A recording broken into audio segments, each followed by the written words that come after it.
Hello, hello. It's Lucid Dreams coming back again with another message to bridge the spiritual gap between heaven and earth, life as we live now, and the life that God promised us.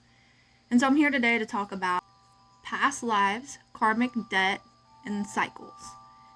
And the reason why I'm bringing this today is because sometimes we get so caught up in routine and programs that we forget the substance and nature that we were created to be. And we were created as an abundant being to accept the promises of God. The only limits we have is what we've limited ourselves through our mind. Past lives is a very real thing. Everybody has a past life, and how I know this is because I've spent since I was a child astral traveling the realms, and I have been shown my past lives through those experiences.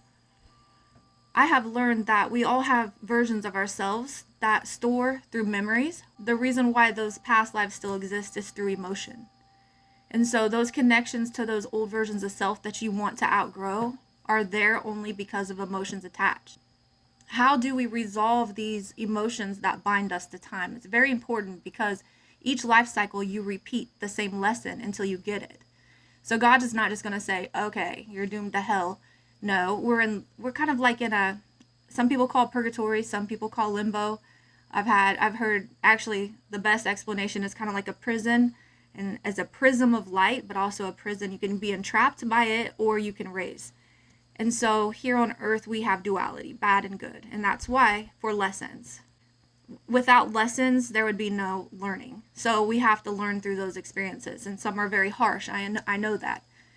And so past lives are accumulation of memories, and how to resolve those is, and I know by experience, I woke up in the body of a past self of me, a different version of me, and I was in a lake, and the lake was lit up by moonlight, and I was trying to get out, and I understood immediately that I was in a past life, and I was trying to get out. I knew that somebody was hurting me or was trying to hurt me, and they were out there in the woods somewhere.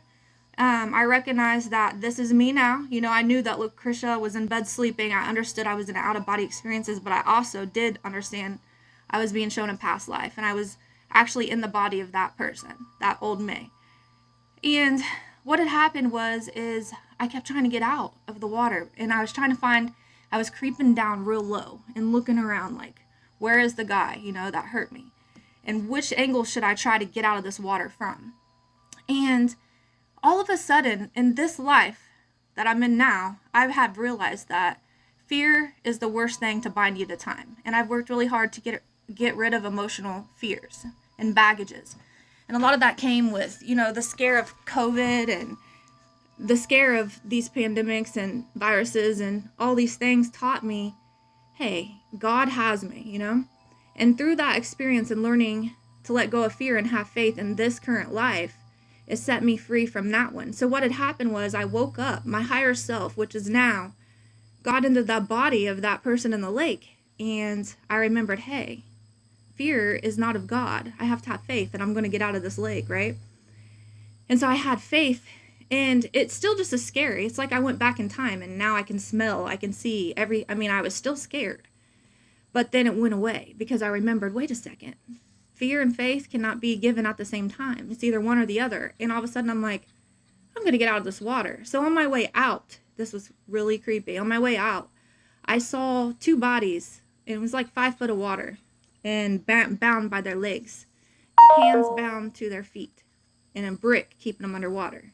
And I saw my face plain as day along with another dark-haired girl. So in the water, it was full of like those tall Christmas trees, probably somewhere like Colorado, and there was nothing around. And I realized then, oh my gosh, I've been dead in this lake for many of years, many of lifetimes, many of cycles. And how long has that girl been dead in the lake, afraid to get out? How long? Because it took my higher self to go back into that time and set her free and remind her, hey, faith over fear, get out of this water. She never knew she was dead. She was stuck in the water. She was trying to get out. She was afraid. She didn't know which way to go. And she was repeating this in her mind over and over again. Now, someplace in time, that person exists right now in relation to this one. And so until I resolved this fear within me, I couldn't set this other version of me free. And so when I realized, hey, I have faith, God has me, I woke up and that disintegrated that experience. That experience is not in time anymore. The memories and feelings that attached me to bind me to time is gone, to that time. And that's because faith over fear saved me. So when we're trying to reset our minds and try to not only just think a new way, we have to think, but we have to believe and we have to remember. And so that is a prime example of how your higher self can save your lower self. And that means in this time now, you have to learn these things, and you have to know how to be strong mentally and in your body. You have to feel it. So there are still lives that I experience simultaneously outside of this one that are still there. I'm not saying that all those have been resolved. If they were, I'm not sure I would still be here experiencing time itself.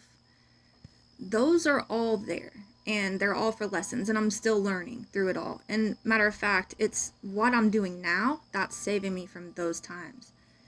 And so, some people know that I really take a lot of my learnings through the Bible, and I'm a believer full-heartedly in Jesus Christ. I have seen him, and so I'm a full believer in Jesus, and I learn most of my things through him. But, I'm not opposed to other religions. I'm not opposed. One time I'd asked Jesus an out of body, which I know that's not his real name, but, he does come to that. And I asked him, I said, why so much bad in the world? I was probably like 13 when I asked that question. And he said, why so many thoughts? And that stuck with me because he usually don't speak. He's usually not using verbal words. So when he does, it's very powerful. He's usually communicating telepathically or showing me through experience and time. He'll put me back in situations and show me things, So my main key here is that, we do have so many thoughts, and we fell from grace because we stopped feeling by love. Love is universal feeling, and in heaven, everything is made out of feeling. So there's no thoughts. Matter of fact, thoughts will disrupt you from the peace and harmony of experiencing. So, thoughts do bind you to time. And I'm not saying that, okay, you had a tragedy, it's because you thought it. You don't know the thoughts of the person you loved who had a tragic or a tragedy. You don't know the thoughts surrounding the person or his circumstances or her circumstances or how they came about. Everybody's programmed, almost like a computer with a set of rules. Thinking is really so we can understand things. Like it's like a processing. It's like, okay, so that tree is beautiful. It's got these colors. This is what I consider beautiful. But to feel is so much different. To feel and to be. And so as we progress through learning and bridging the gap between earth and heaven and the new earth that's coming and the new experiences, it's very important that we understand how to activate our heart and really transmit energy through feeling and be guided by intuition. And we will get there in time. But right now, I just want to explain that, in the Bible, it doesn't talk too much about past lives and things like that and karmic debt. And I can only think the reasons why is because possibly if we knew we had several lives, I'm not sure we would take this one so seriously. And I also think that, suicide rates could be higher. I think that it would be, easy way out to know that you can start over again. However, a person with a mindset that's so low and negative and angry, they're going to experience a very, very tough and challenging situation on the other side. I've never done acid, but I've heard all about it, or mushrooms, and I would consider a very bad trip is something like you would see. People with a lot of negative emotions are bound to time, meaning as soon as they go out of soul, into soul form and out of body, they will start to see every emotion and thought they have. And that's kind of like trickery. That's Satan's way of having control on a person. That means a person lacked God in his thoughts. And so therefore they carry thoughts that are negative, and fear and these things will be shown to you in the forms of demons and very scary situations. That just further spirals a person. It doesn't, change them usually. I'm not saying it doesn't change you, but it takes time. And it takes a lot of souls time to cross into heaven because they are still stuck in earthly thoughts, feelings, and emotions. And on the other side, that's what I do, is I help souls that are lost, confused, or need guidance to cross over to higher planes. And I've really understood through doing that I have a purpose to do that while people are living. I have the ability and the knowledge and the capabilities to really transform somebody as they're alive so they don't have to experience this when they die. And so my purpose really is to teach you how to receive God's promises of an abundant life and how to grasp that. It doesn't come with a, magical formula. It literally comes with being and knowing God, being and knowing the difference between good and bad, and housing the word of God within. Renewal comes by the transformation of the mind. So you have to understand you can't have faith and fear at the same time. You can't have lack and abundance at the same time. And so if you're having these thoughts, which they come across all of us, we live in duality. The devil tempts us with these thoughts constantly, and we have to remind ourselves, hey, this thought is not of God. This is not of God at all. I'm going to use it. Takes time and practice to retrain your mind. Okay, I need to think holy thoughts, faithful thoughts, abundant thoughts, and in time you'll shift your perception. And perception is the key, because with a negative mindset, your perception on the world is not how it is.